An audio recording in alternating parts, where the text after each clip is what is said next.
Sering-seringlah nolong orang lain, karena ketika kita menolong orang lain, Allah juga menolong hidupnya kita. Karena sabda Nabi, innallaha fi aunil abdi makana al-abdu fi aunil akhi. Sesungguhnya Allah akan senantiasa menolong seorang hamba selama hamba itu mau terus menolong saudaranya. Maka kalau ada yang butuh bantuan, tolong semampunya. Kalau memang kita nggak mampu, minimal doakan, tapi benar didoakan. Bukan hanya sekedar saya bantu doa deh ya, tapi habis itu kita sambil lalu nggak mendoakan. Enggak, tapi ketika kita bilang, mohon maaf kalau bantu uang saya belum bisa, tapi kalau bantu doa, insya Allah saya akan bantu semaksimal yang saya bisa. Dan bangun ketika malam hari, doakan saudara kita. Semoga Allah menolong beliau, merahmati beliau, memuliakan beliau, mengangkat derajat beliau. Kalau akhir-akhir ini FYP kita selalu tentang haji dan umroh, berbaik sangkalah bahwa Allah Subhanahu wa Ta'ala akan memanggil kita di waktu yang terbaik menurut Allah. Allah pemilik Mekah dan Madinah selalu tahu siapa yang sungguh-sungguh ingin datang ke sana. Dan Allah punya 1001 cara untuk memanggil hamba-hambanya bisa bersujud di sana. Baik sangka sama Allah, cepat atau lambat kita akan sampai di sana, dan azamkan dalam hati kita, ya Allah, sebelum hamba Engkau wafatkan, semoga Engkau izinkan hamba berziarah ke Mekah dan Madinah. Amin ya rabbal alamin. Jadi kalau kita berpuasa benar Arafahnya, dengan mengoreksi diri, menyesali dan bertobat, maka Allah berkenan menggugurkan dosa-dosa itu, sehingga bahasa hadisnya diampuni dosa setahun yang kebelakang itu. Karena sudah hilang sifat jeleknya, maka terjaga dalam kebaikan. Maka tanda orang itu diampuni, dijaga oleh Allah untuk tidak berbuat dosa setahun berikutnya. Itu yang dimaksudkan puasa Arafah, menggugurkan dosa setahun dan menjaga setahun berikutnya. Cara menerjemahkannya lihat. Ya, cara menerjemahkannya perhatikan, awas jangan salah. Siyamu yaumi Arafata, puasa yang ditunaikan di hari ke-9 itu bersamaan dengan momentum Arafah. Tukaffiru sanatal madiyah wal baqiyah, menggugurkan dosa setahun berlangsung ke belakang, berlalu ke belakang, dan menjaga tidak berbuat dosa setahun yang akan datang. Jangan mengartikan sama, mengampuni dosa setahun yang lalu dan setahun yang akan datang. Enak betul. Besoknya ada yang nyolong kan sendal. Kenapa nyolong? Jaminan udah puasa Arafah. Paham ya? Jelas sampai sini? Maka silahkan. Kalau mau nanti yang puasa, tunaikan tanggal 9. Cara puasanya banyak muhasabah, banyak introspeksi, banyak merenung, banyak istighfar, banyak bertakbir, bertahlil. Bila ada orang minta bantuan kepada kita, dan kenapa dipilihkan kita bukan yang lain lah? Seperti Allah kirimkan orang membantu kita, Allah kirimkan orang lain untuk kita bantu. Allah yang pilihkan dia datang pada kita, bukan pada yang lain. Kalau tak mampu pun memberi dia dengan harta, ucapkan kata-kata yang baik. Quran surah kedua ayat 263. Qaulun ma'rufun wa maghfiratun khairum min sadaqati yatsba'uha adha. Karena Allah yang kirimkan, sambut dulu dengan baik. Walaupun belum mampu kita beri. Alhamdulillah yang telah mengirimkan di sana Tuhan kepada hamba, kepada saya. Semoga Allah kirimkan jalur terbaik. Mohon maaf mungkin sekarang belum bisa saya berikan yang terbaik, tapi insya Allah ini menghantarkan pada yang lebih baik. Yang penting penuhi dulu perintah Allahnya. Kita membantu dia bukan karena dia butuh, tapi Allah yang mengirimkan dia pada kita, kita bantu menaati Allah. Kita bantu dia untuk menaati Allah, bukan karena dia butuh bantuan kita. Jelaslah? Maka ditutuplah dengan kalimat.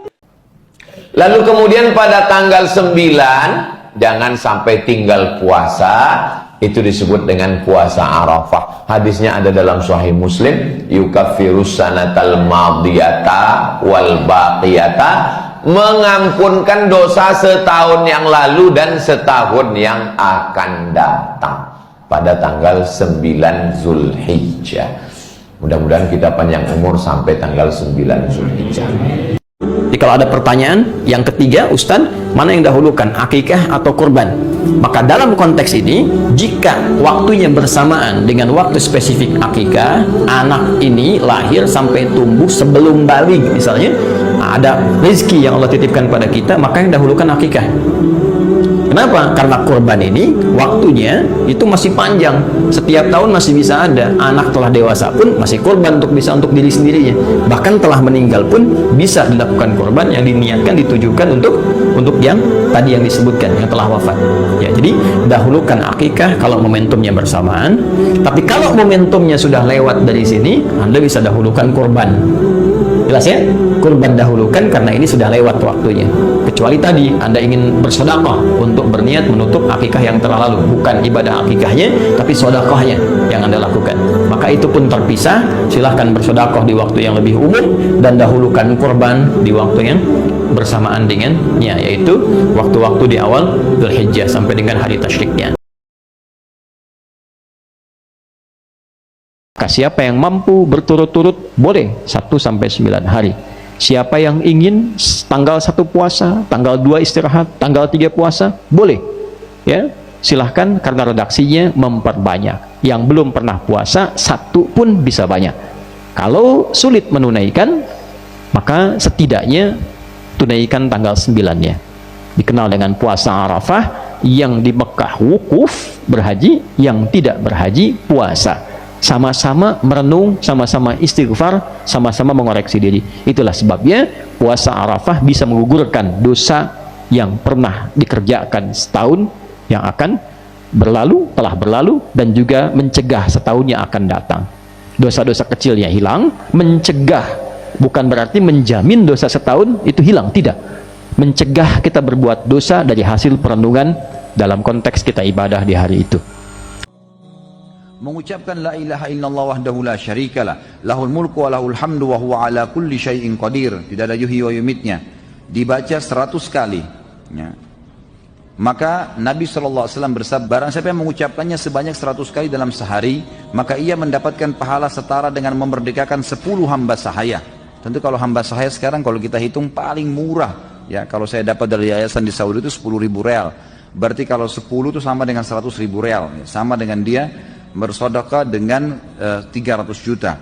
Dituliskan untuknya 100 kebajikan, dihapuskan darinya 100 keburukan, dan ia mendapatkan perlindungan dari syaitan pada hari itu sampai petang, serta tidak ada seorang pun yang datang dengan membawa yang lebih baik daripada apa yang dia kerjakan pada hari kiamat, kecuali orang yang melakukan yang sama atau lebih. Maka kata Allah, ingat, kalau sudah sampai akhir pekan itu, yang dihitung jangan cuma dunianya. Berapa ya harta yang dikumpulkan selama kerja ini? Di pasar, berapa keuntungan yang diraih? Di kantor, berapa omset yang didapatkan? Berapa pangkat yang sudah diletakkan di pundak itu? Berapa ilmu yang sudah diraih? Kata Allah, ingat, saat meninggal, apa bekal zikir yang telah kamu siapkan?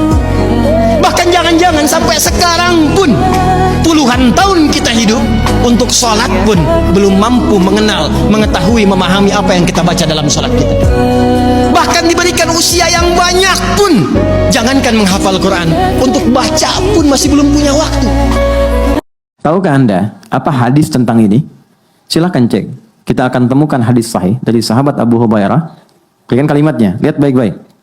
Idza qala al-'abdu, kalau seorang hamba sholat, itu bukan kalimat hampa yang dia bacakan. Begitu dia mengucapkan alhamdulillahi rabbil alamin, qala Allahu azza wa jalla, ternyata kalimat kita langsung dijawab oleh Allah. Hamadani abdi, hambaku sedang memujiku.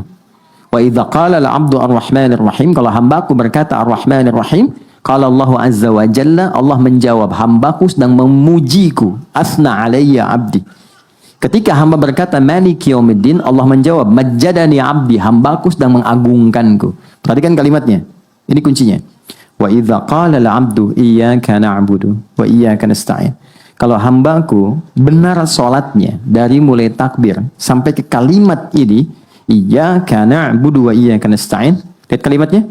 Hadza baini wa baina 'abdi. Ini perjanjian aku dengan hambaku.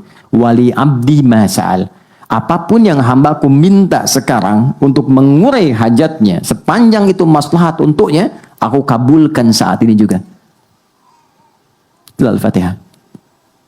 Jadi ini dahsyat teman-teman. Karena saat diminta baca, itu bukan sekedar formalitas rukun sholat, bukan. Di balik itu ada anugerah yang... Ada sahabat yang saking dekatnya dengan Allah, kenal Allah, dia hobi sekali baca kulhu. Jadi mainnya kulhu terus, Bu. Rakaat kedua. Ya, walaupun rakaat pertama misalnya al-duha, al-insyirah, al-a'la, yang keduanya selalu kulhu. Dikomplainlah kemudian. Ya, beberapa sahabat ngomplain itu, kamu kenapa sih main kulhu terus? Baca kulhu terus? Maka disampaikan kepada Nabi, inilah hebatnya Nabi sallallahu alaihi wasallam. Nabi tidak memberikan vonis, tidak langsung memberikan hukum, dipanggil orangnya ditanya, kenapa engkau senang baca kulhu di rakaat kedua? Kata sahabat ini, ya Rasulullah, di dalam kulhu itu ada sifat-sifat Allah yang indah. Saking kenalnya Allah, senang dengan kulhu karena menemukan di situ kebenaran Allah dan sifatnya yang indah.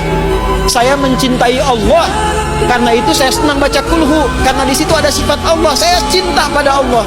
Maka turunlah berita, sampaikan Muhammad kepada sahabat itu, karena dia cinta Allah, Allah pun mencintainya. Hadisnya sahih. Dan ketika cinta Allah diturunkan, ringan seluruh hidupnya. Terjemahan pertama, yang mampu haji. Terjemahan kedua, yang berusaha mampu haji. Beda atau enggak? Kita hanya dituntut berusaha mampu haji. Maka dari sekarang nabung. Walaupun sebulan 100 rupiah, nggak apa-apa 100 rupiah. Niatnya dituliskan. Dia tidak berhaji selama hidupnya, meninggal dunia sebelum haji, tapi tabungannya tercatat niat hajinya. Maka ketika dihisab, fulana, dibuka kitabnya, Masya Allah, usahanya untuk berhaji, niatnya haji mengantarkan dia pada anugerah mabrur di sisi Allah, sekalipun dia belum berhaji. Niatnya jelas. Ternyata sabar itu mahal, teman-teman. Ternyata sabar itu mahal.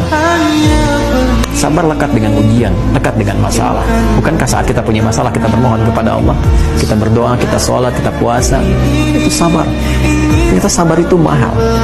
Dan diantara jalan sabar itu ada yang dengan musibah, ada yang dengan amal saleh. Jadi ketika Allah menurunkan musibah pada kita, sesungguhnya itu salah satu jalan untuk mendapatkan rahmat Allah, dan boleh jadi ucapan malaikat di kemudian hari kalau kita bisa menyikapinya dengan bijak. Allah tuh maha baik.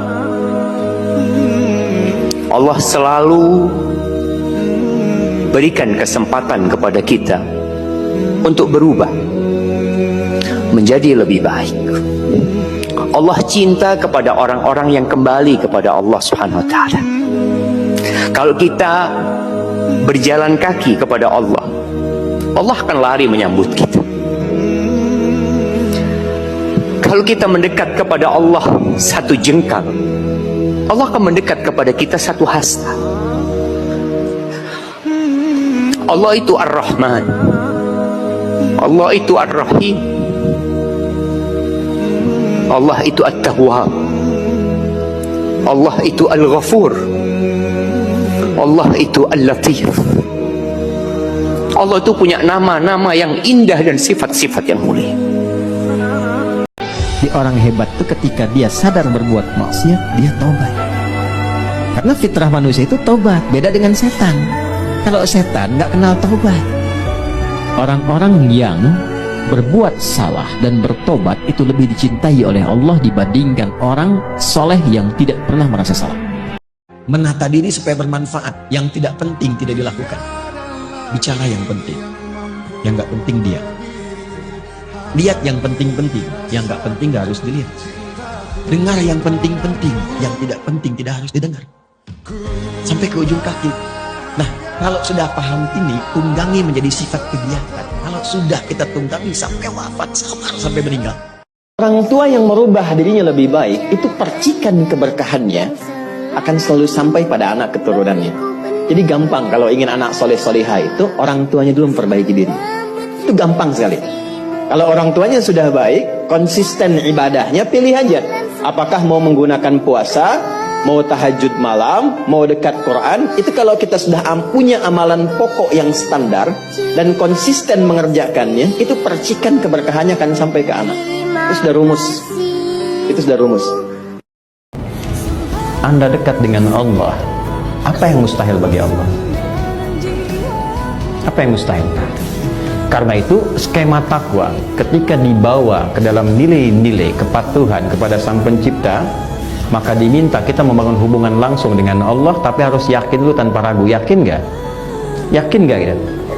Kalau kita yakin tanpa ragu, maka bahasa Arabnya disebut dengan iman namanya. Sebanyak-banyaknya harta, meninggal juga. Setinggi-tingginya pangkat, wafat juga. Sehebat-hebatnya ilmu, meninggal juga. Maka orang cerdas itu orang yang selalu menyiapkan bekal ke tempat yang akan ia tuju. Ketika meninggalkan dunia, kita mesti sadar dan paham bahwa tempat yang kita tuju hukumnya tidak sama dengan dunia. Maka pandai-pandai menyiapkan bekal. Kesimpulan kedua, Ingat baik-baik kalimat ini. Allah menginginkan seluruh hambanya sukses dunia akhirat, bahagia dunia akhirat. Ketika Allah menempatkan kita dalam satu situasi yang sulit, yang sampai bikin kita kehabisan ide nih gimana cara keluar dari situasi ini, itu berarti Allah lagi ngasih kita kesempatan masuk dalam sebuah situasi yang tidak ada yang bisa nolong kita kecuali Allah. Allah pengen nolong sendiri. Dan pertolongan Allah itu ajaib. Tapi kalau Allah tempatkan kita dalam sebuah situasi yang kita masih berpikir dan menemukan beberapa jalan walaupun belum pasti bisa, berarti kita masih diberikan kesempatan yang nolong kita itu makhluk. Oh, minta tolong ke si fulan, minta tolong si fulan. Tapi begitu kita mentok, kenapa ya kok berat banget nih masalah saya? Berarti Allah lagi menempatkan kita di sebuah situasi yang Allah sendiri yang akan menolong kita. Makin dekat dengan Allah, makin sehat badannya, ya, makin kuat pandangan matanya, makin banyak rezekinya. Coba praktikin sederhana. Coba hijrah 100% jadi orang baik. Allah mudahkan semua urusan. Sampai pada hal-hal yang kecil. Ya, sampai hal kecil apa saja kita baru ngomong pengen ini ya, tiba-tiba ada yang kasih, Allah kasih. Seringkali begitu kita lalui kan, kadang-kadang pengen makan ini ya, tiba-tiba ada makanan tersebut. Tuh, subhanallah, baru bicara sudah dikasih sama Allah. Makin dekat dengan Allah makin dimudahkan. Di dunia kita bahagia, di akhirat kita lebih bahagia lagi.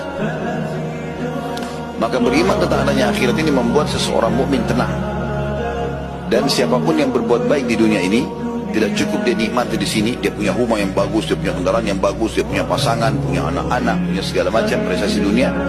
Plus lagi yang terbaik yang dia kerjakan di dunia ini Allah nilai, Allah kasih juga nanti yang terbaik di akhirat sana. Cuman di Islam tuh berlaku hukum ini. Jika tanaman Anda merambat ke tetangga, buahnya masuk, maka hakun mushtarak. Buahnya hak bersama dengan tetangga. Jangan tunggu dia minta. Jangan tunggu. Anda punya rambutan, buahnya ke tetangga. Ketuk pintunya, sampaikan. Bu, ya Pak, ada apa? Itu ada buah. Ya, saya tahu pohon rambutan punya Bapak kan. Betul, pohonnya punya saya. Tapi buahnya ke tempat ibu. Jangan tunggu sampai menguning, sampai memerah. Ibu pengen saat hijau pun ambil aja. Nggak usah minta izin sama saya. Aturan dari mana, Pak? Nabi Muhammad mengajarkan saya jangan sampai tetangga menikmati dengan pandangan dan menyapu sampahnya saja, dia mendapatkan bagian yang sama untuk mengambil buahnya.